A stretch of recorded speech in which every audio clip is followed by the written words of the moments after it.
Majid জয়না foundation school and কলেজের online ক্লাসে স্বাগত। প্রিয় শিক্ষার্থীরা, আমি মোহাম্মদ সুজন হোসেন, সহকারী প্রভাষক সমাজবিজ্ঞান, Majid জয়না foundation school and college. আজকে ক্লাস 9 এর বাংলাদেশের বিশ্ব পরিচয়ের 6ষ্ঠ অধ্যায় তথা রাষ্ট্র, নাগরিকতা ও আইন এই অধ্যায় নিয়ে কথা বলবো। এই অধ্যায় নিয়ে আমরা ধারাবাহিকভাবে কথা বলছি। তোমরা জানো তোমাদের যে এফটি পরীক্ষার সামনে, এই পরীক্ষার জন্য দুইটা অধ্যায় ছিল, একটা হচ্ছে 6 আর একটা হচ্ছে 8। অর্থাৎ এফটি 3 এর জন্য সিলেবাস হচ্ছে তোমাদের 6 অধ্যায় এবং 8 অধ্যায়। তো 6 অধ্যায় আমরা হয়তো আজকে শেষ করে দেব।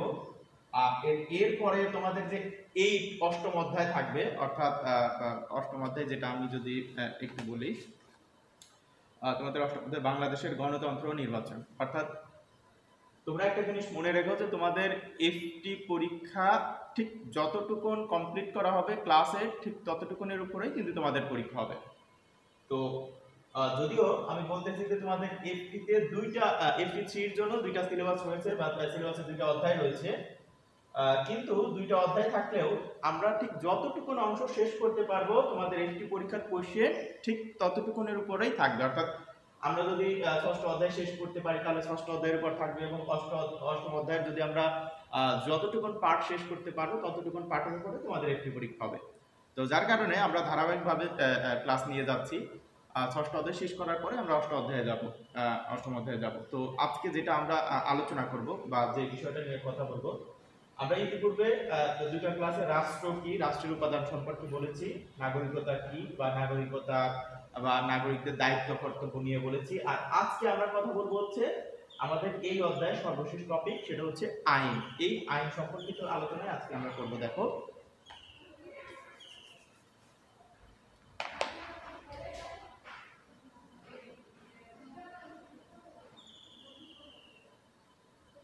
আইন বা ল। আচ্ছা, আমি যদি এটা ল, আইন কি, এখানে দেখো তোমাদের বইতে সুন্দরভাবে দেওয়া আছে যে সাধারণভাবে আইন বলতে সামাজিকভাবে স্বীকৃত লিখিত বা অলিখিত বিধিবিধান ও রীতিনীতিকেই বোঝায়। অর্থাৎ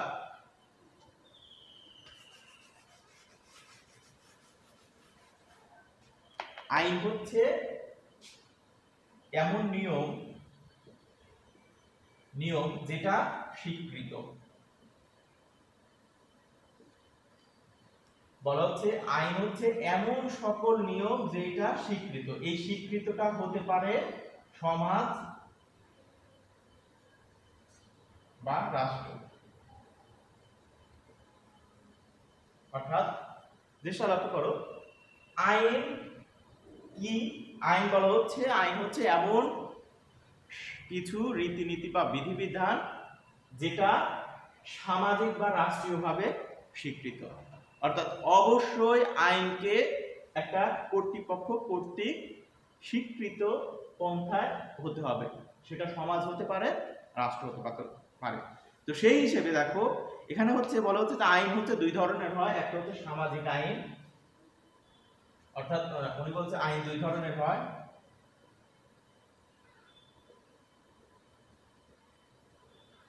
সামাজিক আইন এবং 2 নম্বর হচ্ছে রাষ্ট্রীয় আইন।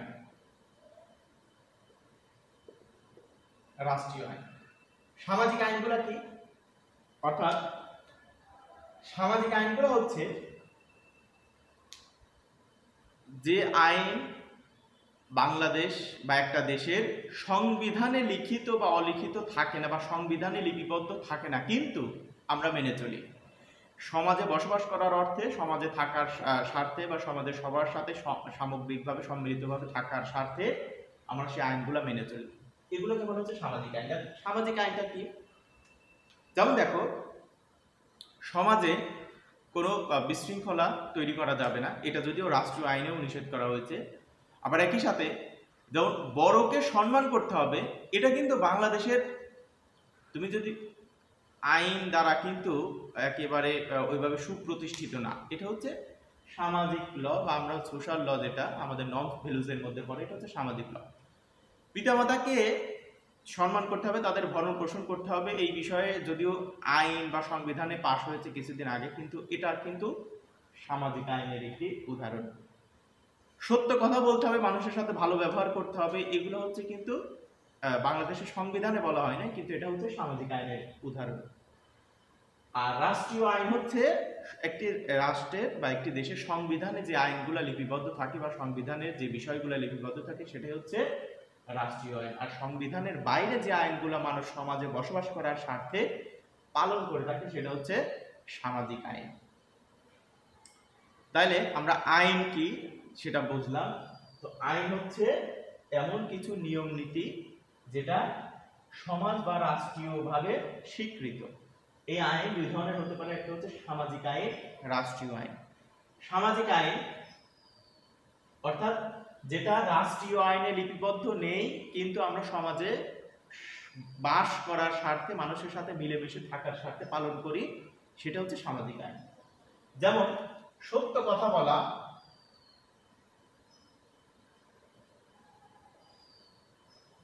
এরপরে বড়দের সম্মান করা,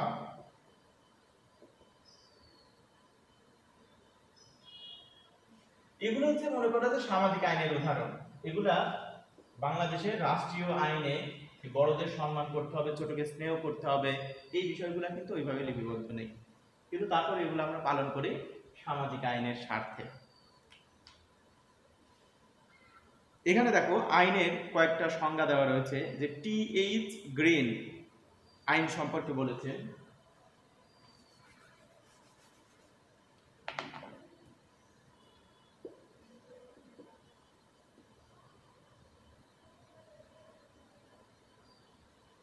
টি.এইচ. গ্রিন এর পুরা নাম হচ্ছে থমাস হিল গ্রিন, একজন ব্রিটিশ ফিলোসফার।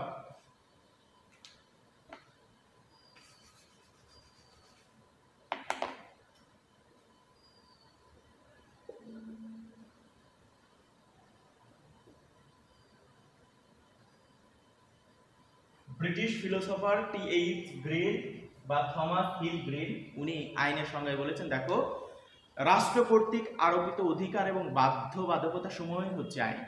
অর্থাৎ আইন হচ্ছে রাষ্ট্র কর্তৃক আরোপিত বিধিবিধান বা বাধ্যবাধকতা। আমি যেটা মাত্রই বললাম যে আইনের অবশ্যই একটা কর্তৃপক্ষ কর্তৃক স্বীকৃত একটা রূপ থাকতে হবে, স্বীকৃত রূপ, সেটা সমাজ এবং রাষ্ট্র যে কোনো একটা দিতে পারে বা উভয় দিতে পারে। তো টি.এইচ. গ্রিন বলছেন যে আইন হচ্ছে এমন কিছু নিয়ম বা এমন কিছু বাধ্যবাধকতা যেটা রাষ্ট্র কর্তৃক স্বীকৃত, যেটা আমরা আইনের সাধারণ সংজ্ঞায় বললাম। এরপরে অধ্যাপক হল্যান্ডের মধ্যে দেখো আইন হচ্ছে মানুষের বাহ্যিক আচরণ নিয়ন্ত্রণের জন্য কতগুলো সাধারণ নিয়ম যা সার্বভৌম রাজনৈতিক শক্তি দ্বারা নিয়ন্ত্রিত। অর্থাৎ আইন মানুষের বাহ্যিক আচরণ, একটা জিনিস লক্ষ্য করো, বাহ্যিক আচরণ,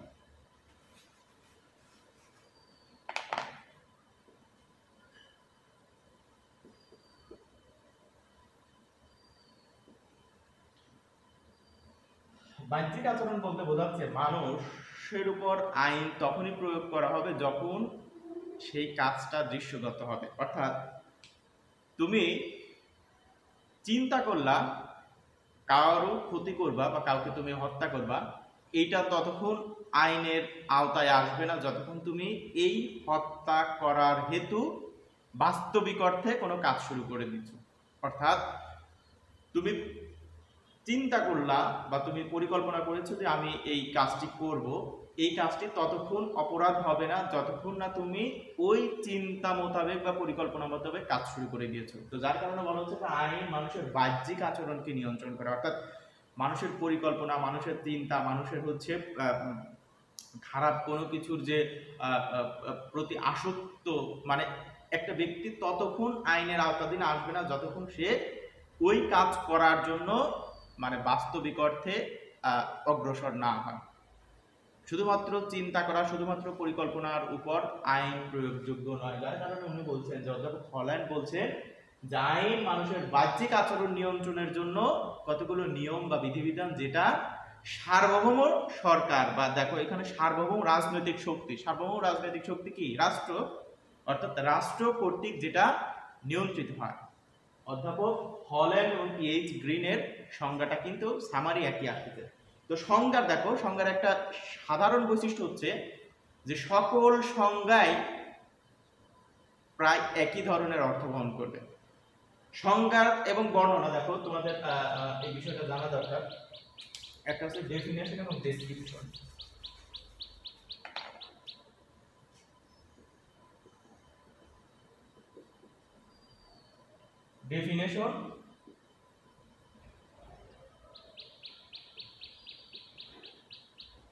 ডেফিনেশন মানে হচ্ছে সংজ্ঞা, আর ডেসক্রিপশন মানে বর্ণনা।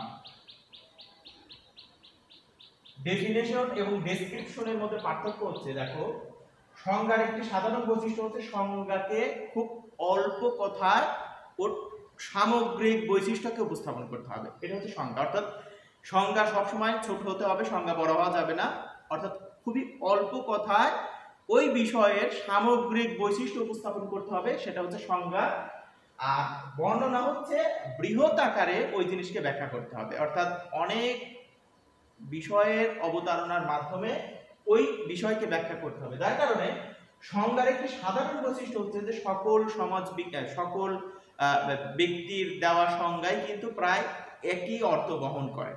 তো সেই হিসেবে আমরা এখানে দেখলাম যে আইন সম্পর্কিত যে সংজ্ঞা দেওয়া রয়েছে টিএইচ গ্রিন এবং হচ্ছে হল্যান্ডের, সেটা হচ্ছে প্রায় একই ধরনের। সেটা হচ্ছে আইন হচ্ছে এমন কিছু নিয়ম নীতি যেটা মানুষের আচরণকে নিয়ন্ত্রণ করে, এবং পাশাপাশি এই আইন নিয়ম নীতিগুলো রাষ্ট্র কর্তৃক নিয়ন্ত্রিত বা রাষ্ট্র কর্তৃক স্বীকৃত। তবে দেখো আইনের সব থেকে উল্লেখযোগ্য সংজ্ঞা দিয়েছেন আমেরিকান প্রেসিডেন্ট উড্রো উইলসন।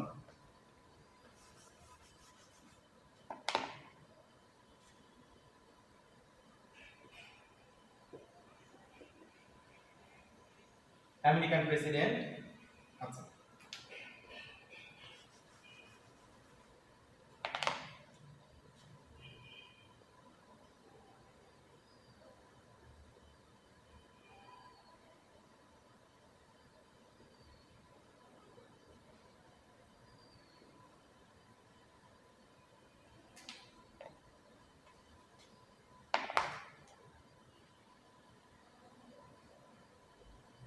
অর্থাৎ আমেরিকান 28তম প্রেসিডেন্ট উড্রো উইলসন আইন সম্পর্কে যে সংজ্ঞাটা দিয়েছেন সেটাকে বলা হচ্ছে যে আইনের সবথেকে গ্রহণযোগ্য এবং উৎকৃষ্ট সংজ্ঞা। সেই সংজ্ঞাটা হচ্ছে, দেখো আইন হচ্ছে সমাজের সেই সকল প্রতিষ্ঠিত প্রথা ও রীতিনীতি। অর্থাৎ আইন হচ্ছে সমাজের সেই সকল প্রতিষ্ঠিত বিধান ও রীতিনীতি যেগুলো সমাজ ও রাষ্ট্র কর্তৃক স্বীকৃত এবং যা সরকারের অধিকার ও ক্ষমতার দ্বারা বলবৎ করা হয়। অর্থাৎ দেখো আলটিমেটলি তিনজন ব্যক্তিরই কিন্তু সংজ্ঞায় একটা কমন বৈশিষ্ট্য আছে, সেটা হচ্ছে আইন হচ্ছে এমন এক বিধিবিধান বা রীতিনীতি যেটা সরকার বা রাষ্ট্র কর্তৃক স্বীকৃত এবং সরকার বা রাষ্ট্র কর্তৃক সেটা মূলত পরিচালিত হচ্ছে, সেটাই হচ্ছে আইন। আইনের কিছু বৈশিষ্ট্য রয়েছে, দেখো এখানে আইনের প্রধান বা এবং প্রথম বৈশিষ্ট্য হচ্ছে আইন মানুষের বাহ্যিক আচরণ বা ক্রিয়াকলাপকে নিয়ন্ত্রণ করবে।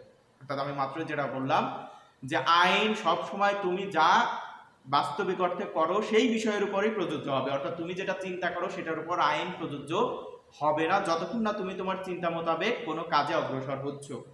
আইন হচ্ছে সার্বজনীন, তা রাষ্ট্রের সকলের উপর সমানভাবে প্রযোজ্য। অর্থাৎ যেটা আইন সেটা সমাজের সকলের জন্যই প্রযোজ্য। যদিও এই বিষয়টা নিয়ে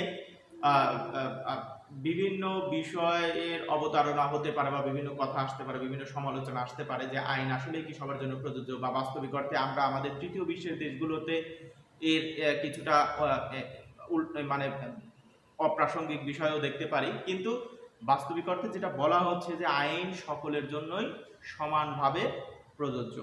এরপর হচ্ছে আইন হচ্ছে এক ধরনের আদেশ বা নিষেধ যা সকলেই মান্য করতে হয়, যা আইন অমান্য করে তাদের সাজা পেতে হয়। যেটা বললাম যে আইন সবার জন্যই প্রযোজ্য। মূলত আইন রাষ্ট্রীয় কর্তৃত্বমূলক কর্তৃপক্ষ হতে স্বীকৃত এবং আরোপিত, যেটা আইনের সংজ্ঞার মধ্যে বলা হচ্ছে যে আইন রাষ্ট্র কর্তৃক স্বীকৃত এবং আরোপিত। আইন হলো সমাজের প্রচলিত প্রথা ও রীতিনীতি। অর্থাৎ তোমার সমাজে প্রচলিত যে বিধিবিধানগুলো আছে সেটাই হচ্ছে মূলত আইন।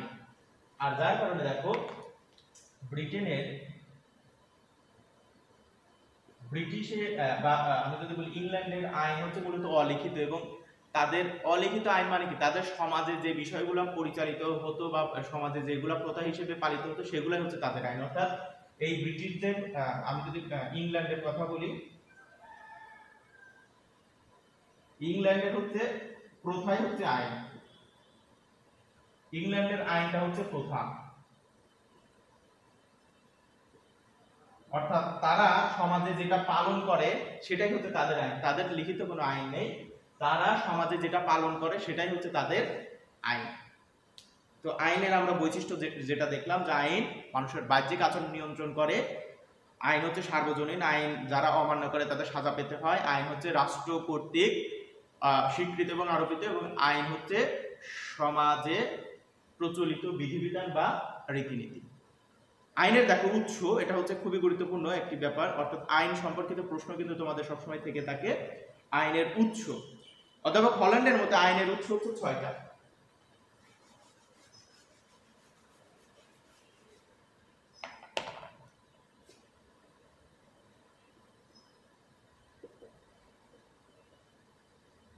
দেখো আইনের উৎস, প্রথমটা হচ্ছে প্রথা। আমি যেটা বললাম যে প্রথা হচ্ছে সমাজে প্রচলিত বিধিবিধানকেই মূলত প্রথা বলে। তো তোমার সমাজে যে বিষয়গুলো তুমি জন্মগতভাবেই করে আসছো বা তোমার জন্মের আগে থেকেই মানুষ করে আসছে, সেটাই হচ্ছে মূলত তোমার সমাজে বা তোমার রাষ্ট্রে আইন। তো সেই হিসেবে আইন আসেই হচ্ছে মূলত প্রথা থেকে। এরপরে 2 নাম্বার হচ্ছে দেখো ধর্ম। পৃথিবীর খুব কম রাষ্ট্রই আছে যেটা পরিপূর্ণ ধর্ম দ্বারা পরিচালিত হয়, অর্থাৎ ধর্ম নিয়ন্ত্রিত রাষ্ট্র। এরকম খুব কম রাষ্ট্রই আছে, কিন্তু পৃথিবীর প্রায় সকল রাষ্ট্রই তাদের রাষ্ট্রীয় ধর্মের বিধিবিধানগুলো কিছুটা তাদের প্রথা বা কিছুটা আইন হিসেবে পালন করে থাকে। অর্থাৎ আমি যদি বলি বাংলাদেশের রাষ্ট্রীয় ধর্ম ইসলাম, বাংলাদেশে 90% মানুষ হচ্ছে মুসলিম, কিন্তু তারপরেও কিন্তু বাংলাদেশে পরিপূর্ণ ইসলামী শাসন ব্যবস্থা দ্বারা পরিচালিত হয় না। তবে ইসলামের যে বিধিবিধানগুলো রয়েছে তার কিন্তু অনেক বিষয় বাংলাদেশের আইনে তার প্রতিফলিত হয়েছে এবং বাংলাদেশের মানুষ সেটা আইন হিসেবে পালন করে। তো যার কারণে বলা হচ্ছে আইনের একটি অন্যতম উৎস হচ্ছে ধর্ম।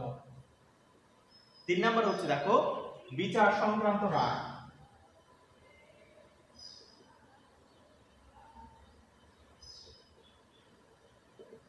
অর্থাৎ বিচার সংক্রান্ত রায় হচ্ছে মূলত দেখো আইন, কোনো একটা আইন তৈরির পেছনে যখন হচ্ছে বিজ্ঞ আদালত, বিজ্ঞ ব্যক্তিরা কোনো রায় দেয়, সেই রায়গুলাকে একটা নির্দিষ্ট জায়গায় মূলত প্রিজার্ভ করা হয়, সংরক্ষিত করা হয়, এবং ওই রায়কে পরবর্তীতে একটি সোর্স হিসেবে বা একটি ভিত্তি হিসেবে চিন্তা করে ওই রায়ের সমানুপাতে অন্যান্য বিষয়েরও রায় প্রদান করা হয়। তো যার কারণে বলা হচ্ছে বিচার সংক্রান্ত রায়, অর্থাৎ বিজ্ঞ ব্যক্তিদের কোনো বিষয় সম্পর্কে যে রায় দেওয়া হয় বা কোনো বিষয় সম্পর্কে যে মতামত দেওয়া হয়, সেই মতামতগুলোকে আইনের একটি অন্যতম উৎস হিসেবে চিন্তা করা হয়, কেননা পরবর্তীতে ওই রায় থেকেও সমান বিষয়ের বা অনুরূপ বিষয়ের বিভিন্ন বিষয় সম্পর্কে মতামত পেশ করা হয়। এরপর হচ্ছে বিজ্ঞানসম্মত আলোচনা। 4র্থ নাম্বার হচ্ছে বিজ্ঞান, আচ্ছা আমি এখানে লিখি। 4র্থ নাম্বার হচ্ছে বিজ্ঞানসম্মত আলোচনা।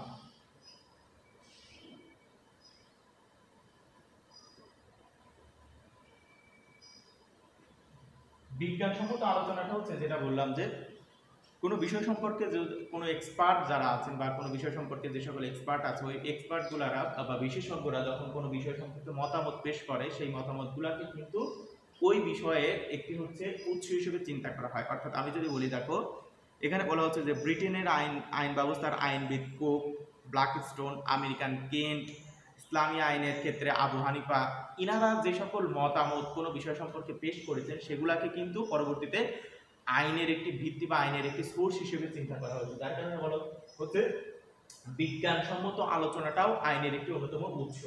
অর্থাৎ শুধুমাত্র যে আইন আমি যদি বলি যে প্রথা থেকে, দেখো এখানে 1 নম্বর কিন্তু আছে প্রথা, অর্থাৎ সমাজে প্রচলিত বিধিবিধান থেকে আইন আসে। 2 নম্বর হচ্ছে ধর্ম, 3 নম্বর হচ্ছে বিচার সংক্রান্ত রায়, অর্থাৎ ওই বিষয় সম্পর্কে বিশেষজ্ঞরা যে মতামত দিয়েছেন সেটাই হচ্ছে পরবর্তীতে আইনের একটি অন্যতম উৎস হিসেবে আসে, এবং বিজ্ঞানসম্মত আলোচনা একটা আইনের অন্যতম উৎস। এবং 5ম নম্বর হচ্ছে ন্যায়বোধ।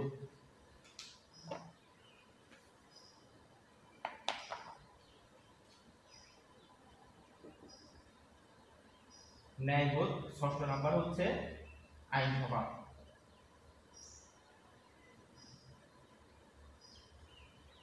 ন্যায়বোধটা হচ্ছে মূলত দেখো সমাজে প্রচলিত যখন আইন দ্বারা কোনো বিষয়কে ব্যাখ্যা করা যায় না, বা আমি যদি বলি যে সমাজে এমন অনেক বিষয় বাস্তবায়িত হয় বা অনেক বিষয় সৃষ্টি হয় যেটা আসলে আইন দ্বারা ব্যাখ্যা করা যাচ্ছে না, তো সেইগুলাকে সমাজের প্রচলিত বিধিবিধান, সমাজে প্রচলিত বা মানুষের যে নীতি নৈতিকতার উপর ভিত্তি করে সেগুলাকে মূলত জাজমেন্ট করা হয়, বিচার করা হয়। মানে বিষয়টা হচ্ছে এরকম, প্রায় 1960 সালে 1980 সালের দিকে আমেরিকাতে একটি ঘটনা ঘটেছিল এরকম। তো বিষয়টা ছিল যে এক ব্যক্তি, তার দাদা ওই তার নাতির নামে হচ্ছে সম্পত্তি উইল করে গিয়েছে। তো উইল করে গেছে, এখন ওই ব্যক্তি ছিল হচ্ছে নেশাগ্রস্ত। তো উইলটা ছিল এরকম যে দাদা মারা যাওয়ার পরে ওই নাতি হবে তার সম্পত্তির অধিকারী। তো এখন দাদা জীবিত থাকলে কিন্তু সে সম্পত্তি পাবে না, অর্থাৎ সে যখন মারা যাবে তখন তার সম্পত্তির অধিকারী হবে হচ্ছে ওই নাতি। তো ওই ছেলে বা ওই নাতি পরবর্তীতে তার দাদাকে মেরে ফেলে। মেরে ফেললে পরে বিচার হয়, তাকে হয়তো আমেরিকাতে তো আর মৃত্যুদণ্ড নেই, তো তাকে একটা নির্দিষ্ট সময়ের জন্য হচ্ছে সাজা দেওয়া হয়।